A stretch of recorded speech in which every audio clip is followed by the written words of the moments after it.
찬양이 너무 멋있습니다. 아름답고 귀한 찬양입니다. 오늘 말씀의 제목 열매 가득한 밭이라는 제목의 말씀으로 저와 여러분이 함께 은혜를 나누고자 합니다. 오늘 말씀의 전체적인 비유,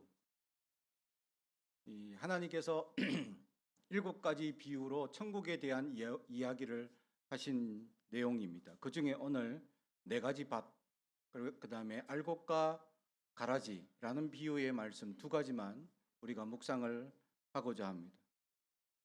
그러기 전에 먼저 오늘 이 17절의 말씀을 보면 마지막에 너희가 듣는 것을 듣고자 하여도 듣지 못하였느니라. 아멘. 여기서부터 시작됩니다. 듣지 못하느니라.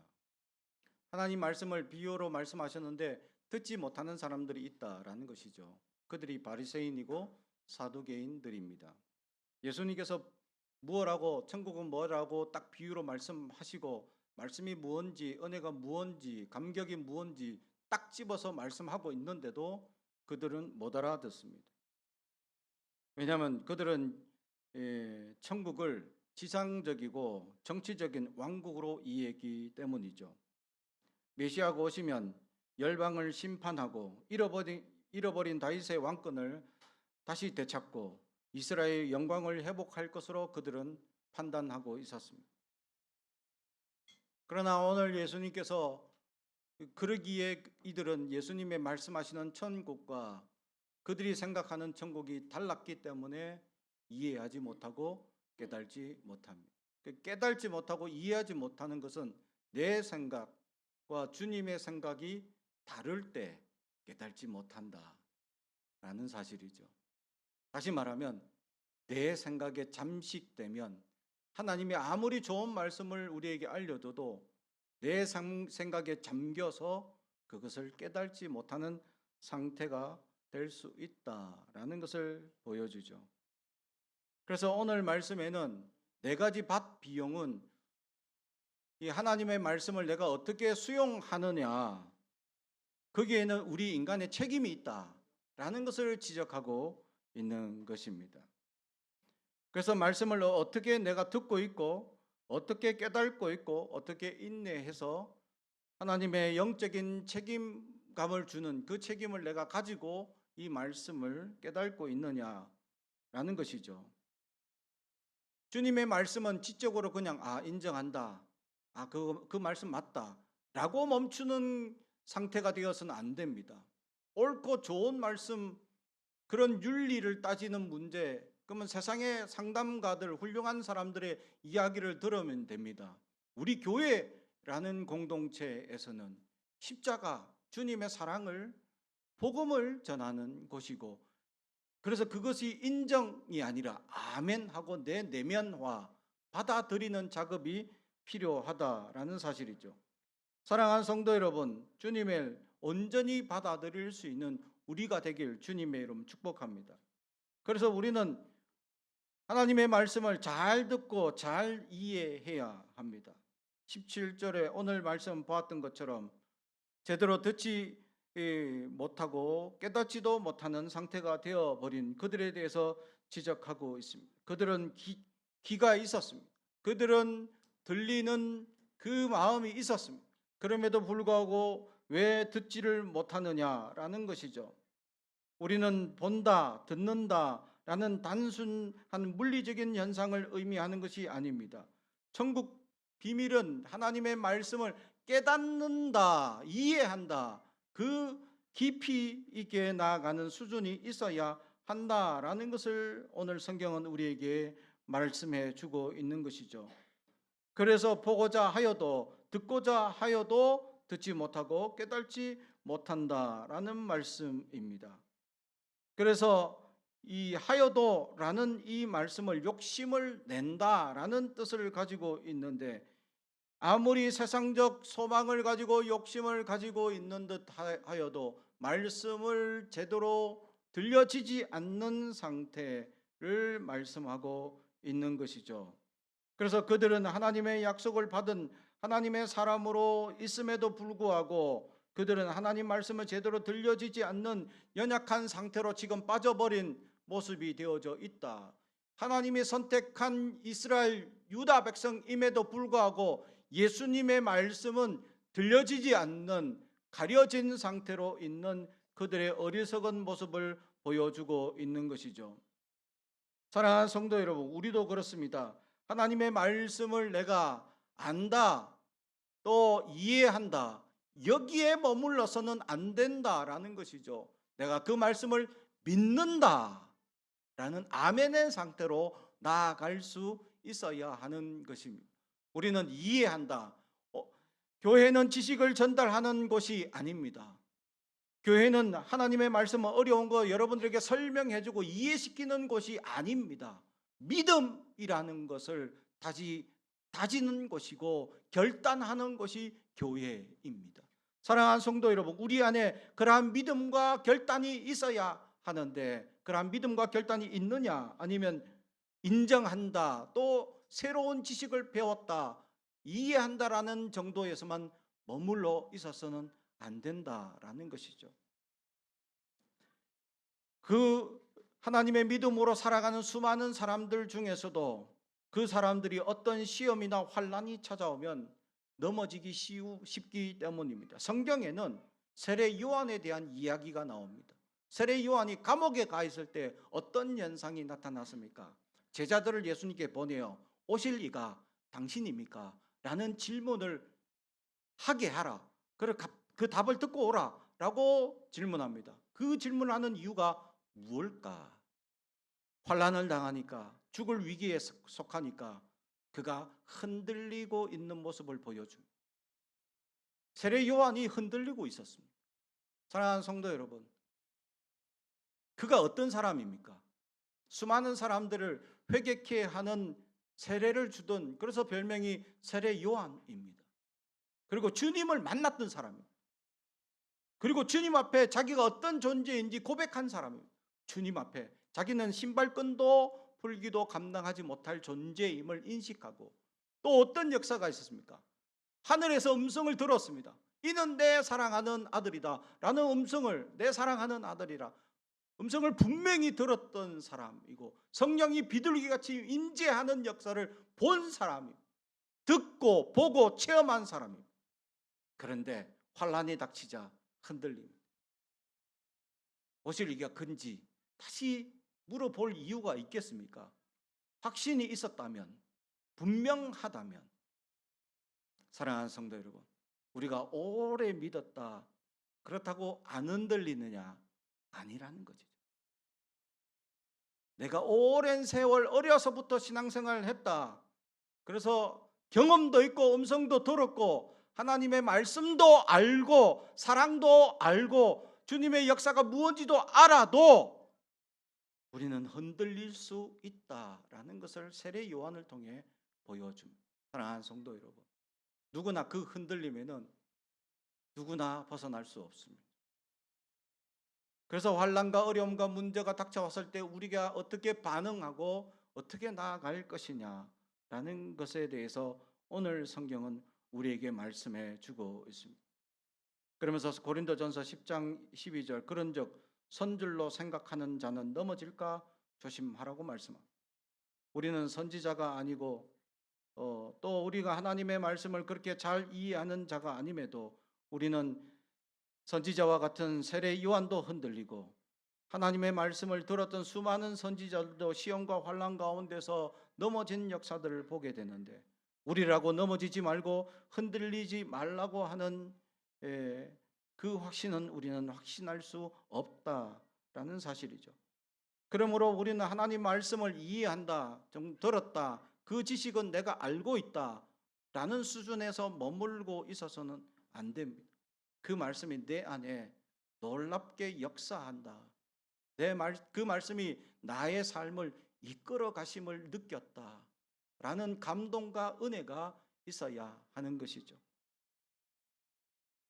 그래서 하나님 말씀 우리는 듣기를 소망해야 합니다. 하나님 말씀이 지금 나에게 어떻게 말씀하고 있는지 내가 듣기를 원합니다 라고 나아가야, 하나님이 지금 나에게 무슨 말씀을 하고 있고 어떻게 내가 반응하길 원하는지 우리는 소망하며 나아갈 수 있어야 합니다.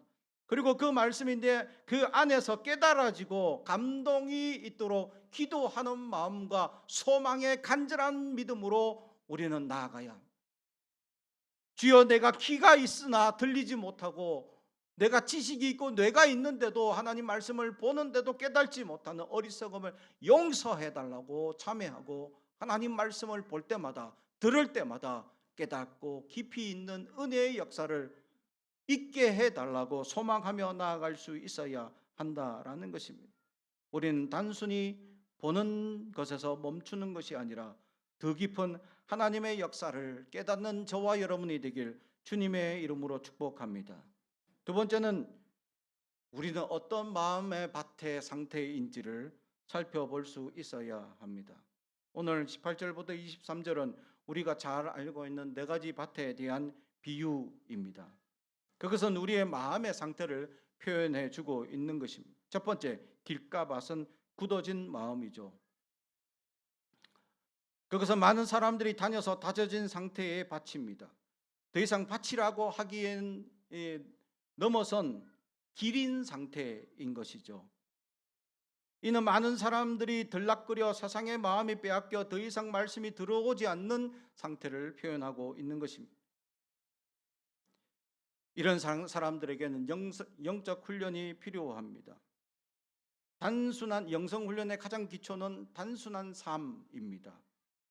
아침, 직장, 집, 끝이어야 됩니다. 근데 우리는 어떻습니까? 아침에 일어나면 아침부터 뭐 바쁘신 분이 있어요. 그리고 직장 생활 때도 너무 바쁘죠. 당연히 직장 모든 일상이니까 바쁠 수 있습니다. 집에 와서부터 문제입니다.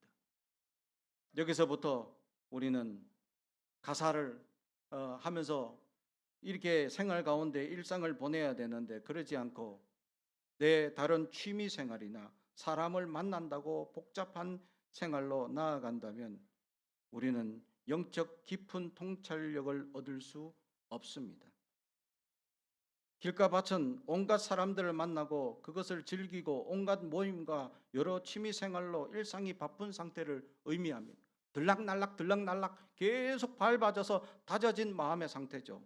하나님께 마음을 두지 못하고 온갖 사람들과 교제와 온갖 세상적 일과 온갖 취미와 온갖 세상적 역사들로 바빠서 마음이 거기에 빼앗겨서 내가 하나님께 집중하지 못하는 상태를 말합니다. 그럴 땐 영적 통찰력을 얻을 수 없다라는 것이죠. 단순함, 그것이 바로 우리의 영적 깊은 통찰력을 얻을 수 있다는 것이죠. 터툴리안이라는 교보신학자가 있습니다. 그가 처음 썼던 말이 삼위일체론이라는 그 단어입니다. 그 말을 그가 처음 썼는데 이 말을 그가 썼던 이유, 그의 일상에 대한 유명한 일화가 있는데 저 사람이 나타나면 12시구나 라는 것을 알았다. 그 마을에서는 그 사람이 지나가고 나면 12시구나 밥 먹어야 되겠다 라고 항상 매일같이 12시만 되면 그 사람이 그 시간에 산책을 그 마을에 매일같이 했답니다. 그래서 그 사람이 지금쯤 어디 있겠지, 지금쯤 뭘 하겠지, 온 마을 사람들이 다 안다는 거예요. 그만큼 단순하게 삶을 살았는데 그 단순하게 살면 어떻게 됩니까? 여유로운 수많은 시간들이 생겨나게 됩니다. 그 여유로운 수많은 시간에 뭘 하게 됩니까? 말씀과 기도를 하게 되는 거죠. 말씀을 보면서 그것이 내 삶 안에 역사하고 깨달아지도록 끊임없이 묵상하고 기도하게 되어져 있습니다. 그러다 보면 깊은 영적인 통찰을 하게 되고 그가 처음으로 삼위일체라는 단어를 깨닫게 되는 것입니다. 사랑하는 성도 여러분, 우리는 어떻습니까? 세상에 수많은 복잡하고 온갖 수많은 사람들로 우리의 일상이 너무나 복잡하고 있지는 아니합니까? 길가밭의 사람들이 바로 그런 것들을 의미하고 있습니다. 더 이상 단단하게 굳어진 마음의 상태, 세상의 마음이 빼앗겨서 더 이상 말씀이 들어와도 사탄이 그 말씀을 빼앗아 먹어가는 상태를 의미합니다. 우리의 전적인 영적인 부패를 의미하고 있습니다. 더 이상 스스로 하나님 말씀이 받아들여지지 않는 상태를 의미하고 있다라는 사실이죠. 마치 새가 모이를 말씀에 맛있는 모이가 딱 떨어졌을 때 낼름낼름 주워 먹듯이 우리의 마음밭에 씨앗, 말씀의 씨앗이 떨어졌는데 사탄이 낼름낼름 뺏어 먹어가 버리는 거죠. 가끔 새벽기도를 마치고 집에 가는 중에 길가에 보면 비둘기들이 옹기종기 모여서 맛있는 식사를 하고 있는 것을 보게 됩니다. 그래서 무엇을 그렇게 먹는가 하고 관심이 있어서 가봤더니 지난밤 중에 어떤 분이 자기가 지난밤에 무엇을 먹었는지를 재차 확인하고 싶어서 길가에다가 그 음식물을 쏟아 부어 놓은 거예요. 아, 이것을 먹었구나 하고 확인하고는 가신 분들이 길가에 그것을 쏟아 놓고 가신 거죠. 그러니까 새벽에 이 비둘기들이 한 10여 마리가 모여가지고 그걸 아주 맛있게 얌얌얌얌 하고 먹고 있는 것을 제가 몇 번을 보게 됩니다. 야, 우리는 더러워서 가까이 가지도 싫은데 아주 저놈들은 아주 맛있게 먹고 있는 거구나 이를 생각하면 이 말씀이 가끔 생각납니다. 야, 사탄이 우리에게 말씀이 톡톡 떨어졌는데 그냥 말씀을 아주 맛있게 얌얌하고 빼앗아 가는 그 모습이 생각나더라는 거죠. 우리의 마음이 일상으로 바빠 세상에 너무 단단해지고 너무 마음밭이 갈아지지 않는 상태가 되어버린, 그래서 사탄이 마치 그 비둘기처럼 하나님의 말씀을 얌얌하고 다 먹어버리고 나는 은혜도 없고 깨달음도 없고 소망도 없는 상태로 살아가는 연약한 우리를 발견하고 있을 수 있다라는 것입니다. 마음이 이렇게 단단하고 삭막한 상태로 굳어진 이 상태를 어떻게 하면 우리가 부드럽게 만들 수 있습니까? 밭을 갈아야.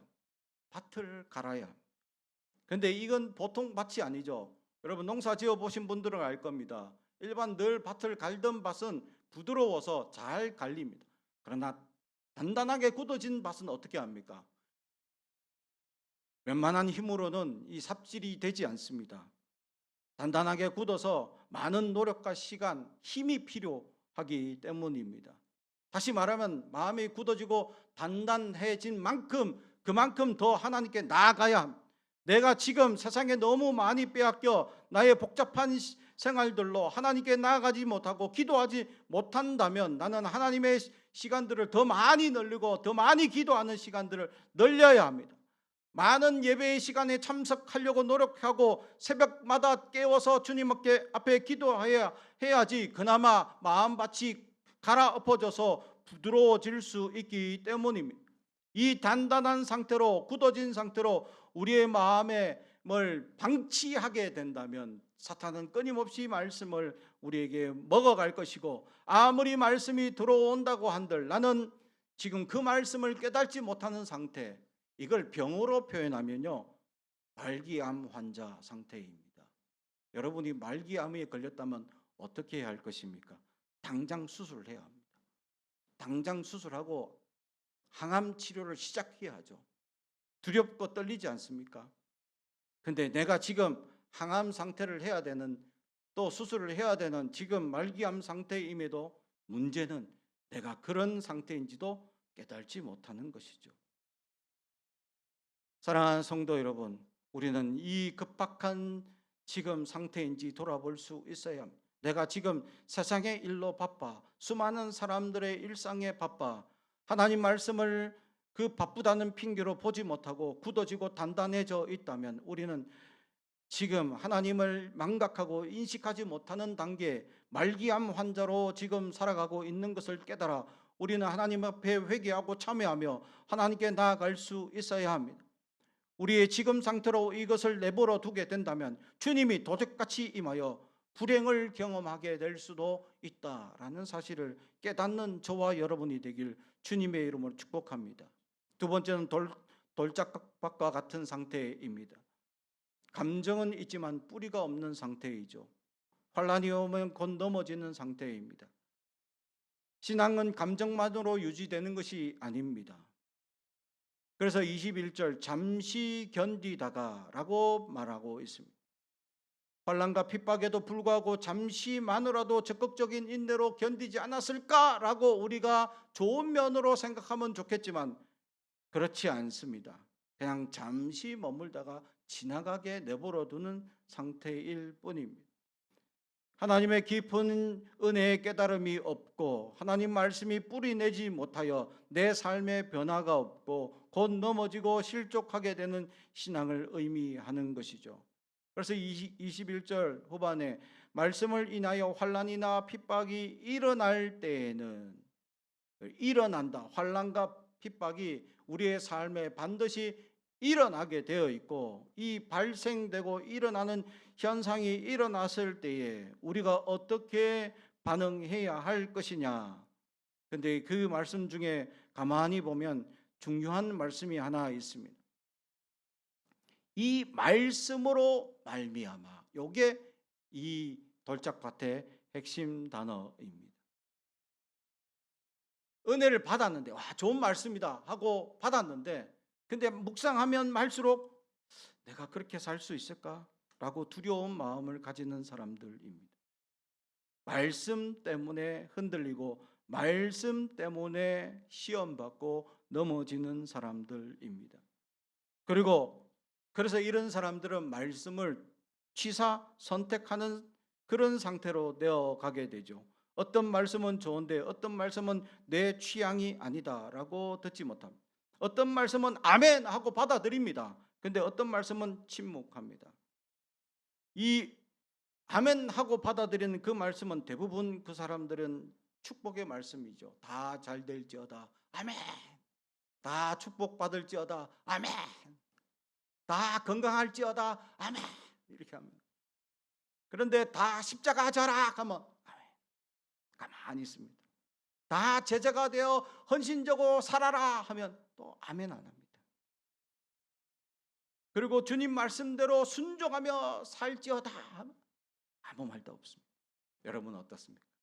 나도 축복하고 소망이 넘치고 건강할지어다 라고 축복의 말씀만 선포되면 아멘 하고 그렇지 않고 제자가 되고 헌신하고 십자가를 지라 하면 노멘 하는 사람이 있습니까? 말씀을 따라 취사 선택하는 상태 돌짝밭입니다. 이 돌짝밭은 더 심각한 상태일 수도 있습니다. 그래도 길가밭은 단단하게 굳어졌지만 갈아엎을 수도 있습니다. 근데 돌짝밭은 어떻습니까? 단단하게 굳어져 있는 완악한 상태가 되어버린 것입니다. 이것은 깨어 부서뜨려야 됩니다. 주님 앞에 내가 깨어지고 부서져야 합니다. 주님 앞에 내가 온전히 부서지고 없어져야 합니다. 주님 십자가를 바라보고 내가 부서지게 하옵소서 소망하며 나아가야 합니다. 주여 내가 무너지길 원합니다. 내가 살아나는 것이 아니라 내 안에 예수가 살게 하옵소서라고 소망하며 나를 부서뜨려야 합니다. 그래야 이 돌짝이 깨어질 수 있다라는 것이죠. 사랑하는 성도 여러분, 나는 혹시 돌짝밭이입니까? 아멘 하는 말씀과 노멘 하는 말씀으로 취사 선택하고 있다면 나는 아직 돌짝밭으로 나아가는 연약한 상태임을 깨달아 이제 모든 말씀이 아멘이 되길 주님의 이름으로 축복합니다.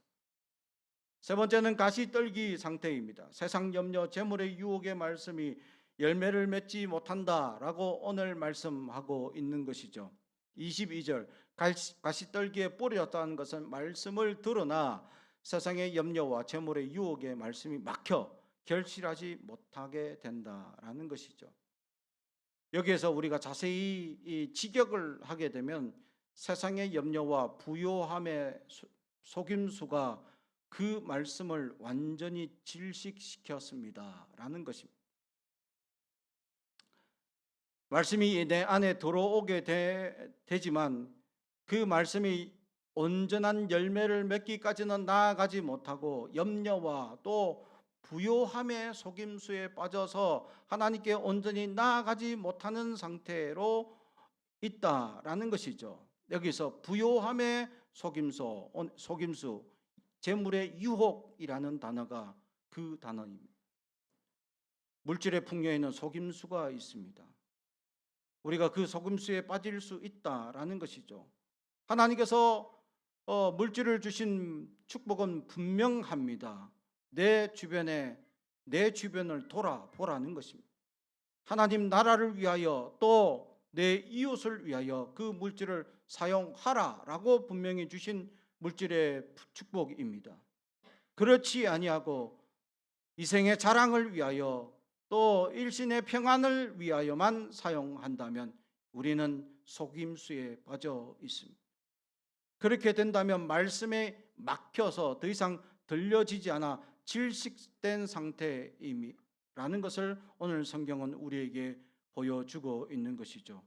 사랑하는 성도 여러분, 말씀에 막혀서 더 이상 들려지지 않고 막혀 있는 상태, 우리는 그러한 상태로 살아가고 있는 연약한 존재인지 우리가 돌아볼 수 있어야 합니다. 더 이상 말씀이 내 안에 생명력을 잃어버리고 더 세상적 염려와 물질적 탐욕에 빠져서 불신과 불순종에 빠져버린 그러한 연약한 사람들을 의미하고 있다라는 것이죠.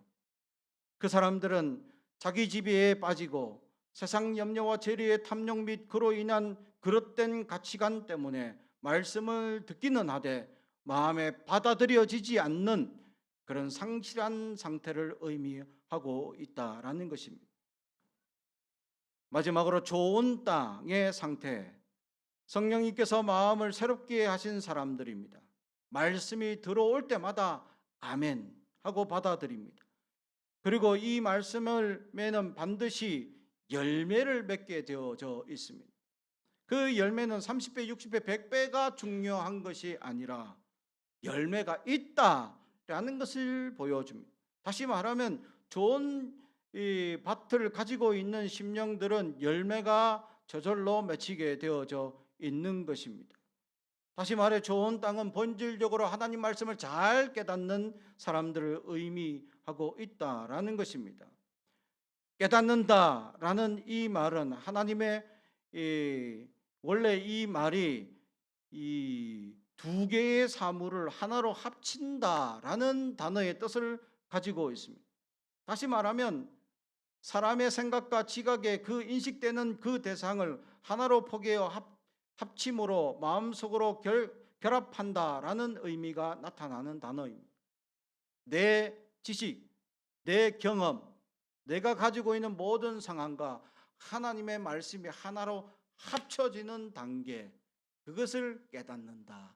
아하라고 되어지는 상태로 나아가는 것이죠. 그렇습니다. 우리는 말씀을 들을 때 날마다 이 내 지식과 내 경험이 합쳐지는 그 은혜가 있다는 것이죠. 그러기 위해서는 말씀이 무슨 뜻인지 알고 그 말씀을 때문에 많은 묵상을 해왔고, 그래서 말씀이 다시 들려지는 순간 새롭게 다가오는 그 순간에 아하라고 깨달아지게 되는 것입니다.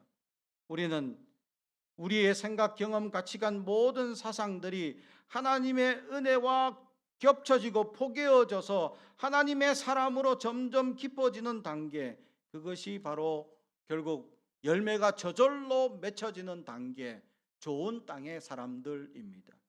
나는 어떻습니까? 말씀 들을 때마다 깨닫게 되고 은혜 받았습니다 라는 상태가 되어져 가고 있습니까? 아니면 오늘 말씀은 좀 힘드네 라고 오늘 말씀은 내가 좀 듣기 힘드네 라고 조금 치우쳐 놓고, 혹시 이런 돌짝밭 또는 하나님 말씀이 내가 살짝 들어오지 않네 라는 가시밭, 아예 굳어져서 무슨 말씀인지 모르고 빨리 시간 다 돼가는데 빨리 맞춰주시죠, 이런 상태, 여러분은 어떻습니까? 내 마음이 어떠한 상태로 나아가고 있는지 돌아보는 시간이 되길 주님의 이름으로 축복합니다. 마지막으로 이 알곡과 가라지 비유는 아주 무서운 말씀 중에 하나입니다. 그게 뭐냐? 교회 정체성에 대한 이야기이죠. 교회 안에 알곡과 가라지가 다 있다라는 얘기입니다. 그러면 가라지는 누구고 알곡은 누구일까요? 교회와 세상의 혼재성을 의미하고 있습니다. 교회 안에 하나님의 거룩한 백성과 세속의 마음을 가진 사람들, 두 종류의 사람들이 다 있다라는 것을 말해주고 있는 것이죠. 이렇게 말씀드리면 어떤 사람은 아마 가라지는 제 인간일걸 라고 생각하고 나는 알곡일걸 라고 착각하는 사람들이 생겨날 수 있습니다. 이 말씀은 내가 가라지가 아닌지 돌아보라는 말씀입니다. 누가 가라지겠지 지적하라는 게 아니라 내가 가라지가 아닌가 돌아보라는 말씀입니다. 사랑하는 성도 여러분, 여러분이 혹시 내 자신이 가라지가 아닌지 돌아볼 수 있어야 합니다. 원래 이 가라지라는 단어는 이 지자니온이라는 말인데 이게 독소를 가진 이 미랄이라고 합니다. 나랄과 똑같이 생겨서 도저히 분별을 할 수 없다라는 것이죠. 근데 이제 농사꾼들은 딱 보면 안답니다. 아, 이게 이제 알곡이고 가라지구나. 농사꾼 전문가이니까 보면 안다라는 것이죠. 근데 이걸 못 빼는 이유는 뿌리가 두 개가 같이 엉겨 있어서 뽑았다가는 알곡도 뽑히기 때문에 뽑지 말라. 오늘 성경에 알곡이 다칠까봐 가라지도 내버려둬. 그래서 교회 공동체 안에 알곡과 가라지가 공존하고 있게 되는 이유를 의미하고 있는 것이죠.